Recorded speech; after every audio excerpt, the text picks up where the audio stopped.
for the Commonwealth of Massachusetts, Scott Brown.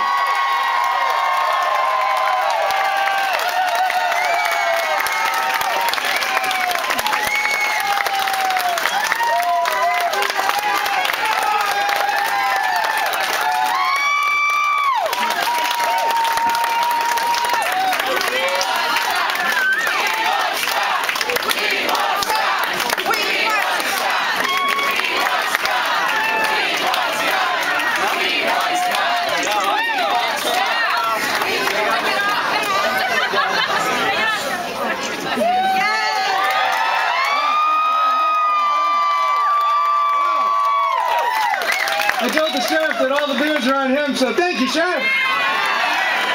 On the district attorney, too. That's right, the sheriff's outside. District attorney, thank you very much. Pleasure. Doing a wonderful job. I knew that. I'm tired. I'm hungry. I have about $4 million worth of bricks falling from the sky in my head every like 60 seconds on the air, the radio, in the mailboxes from Martha Coakley and her team. Now, you know what? There's differences. This race is about differences. It's about taxes, whether they're going to go up or down. Terrorism, whether we're going to treat them like terrorists or ordinary criminals. Whether we're going to work hard to protect our vital national interests throughout the world. Whether there are still terrorists in Afghanistan or not. But one of the things that Martha has obviously been pushing, the most latest tax that she wants to push is a bank tax. And who's going to pay for that? Higher bank fees, ATM fees, service fees. The amount of loans that you're going to get are going to be less because they're going to have less. I'm not in favor of all these big bank bailouts and salaries, but bottom line is, in the midst of a 2-year recession, we cannot, and I repeat, we cannot keep taxing businesses and individuals. As JFK called for an across-the-board tax cuts for businesses and families to make sure that we can stimulate the economy, create jobs, and that's another difference between Martha and me. One of the things, however, the most recent thing that is just so troubling and disturbing is when I finished the first debate, the only real big debate that we did, I went up to the green room and I saw a negative commercial about me, and it completely distorted my record. And as you know, I'm the only one that has a record, a voting record.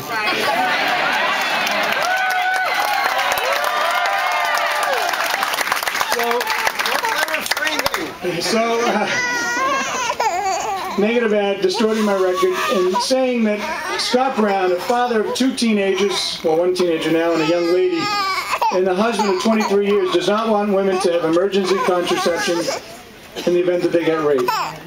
Now, are you kidding me? I mean, there's negative politicking, and then there's malicious politicking. She has run the most vicious, negative campaign in the history of Massachusetts, and I've been through a lot of tough races. And to think that I would not make sure that anyone in here, God forbid, was raped, that they wouldn't have the opportunity to take care of themselves it's abhorrent. So I want you to tell all your friends that I had the same position as Senator Kennedy when he spoke to the Pope about carving out a religious exemption for hospitals who feel very strongly about their faith and not providing abortion services. Do you think that if a woman walked into a Catholic hospital right now that she would just say, oh, no, sorry, you got to go away? Of course not. Of course not. They would obviously be so compassionate as these types of hospitals are, and they would make sure that that woman was secured and got the services that she needed. And to think otherwise, folks, that upset my daughters so much that they felt compelled to get involved to a point where, quite frankly, young people shouldn't have to get involved. But somebody must have scored. I think it's Georgia Tech playing over there. So, I need your help. We have a couple of days and a wake-up. We need to make sure that we do not take anything for granted. We need to make sure that every single one of you here drags out 5 of your friends. We're going to have, hopefully, a good victory party in the Park Plaza in Boston. And then Glynn will come down and do some regional ones and come here to the Royals and have some fun too.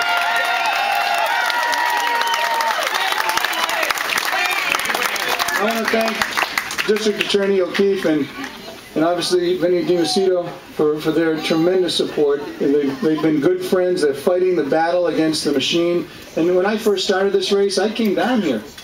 And I had like 5 people following me around. And when I have said from the very beginning that it's me against the machine, I was wrong. I was wrong. It's now us against the machine.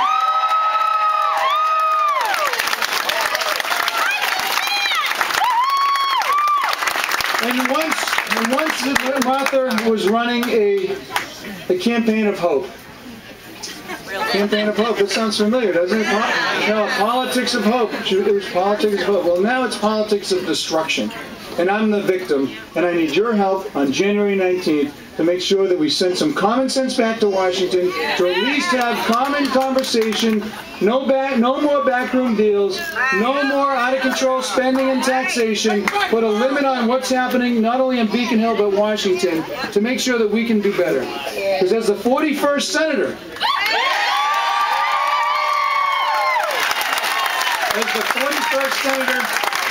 I can bring stability back, and I promise you this, that I will be an independent voter and thinker as I have, as Vinny has, forever. And that's what I do. Martha will be in lockstep, the 60th vote, shut off conversation, don't pass go, don't collect the $200, and just pay your taxes and be quiet. Well, thank you so much for your support. I'm going to try to meet everybody here. All right? So thank you very much.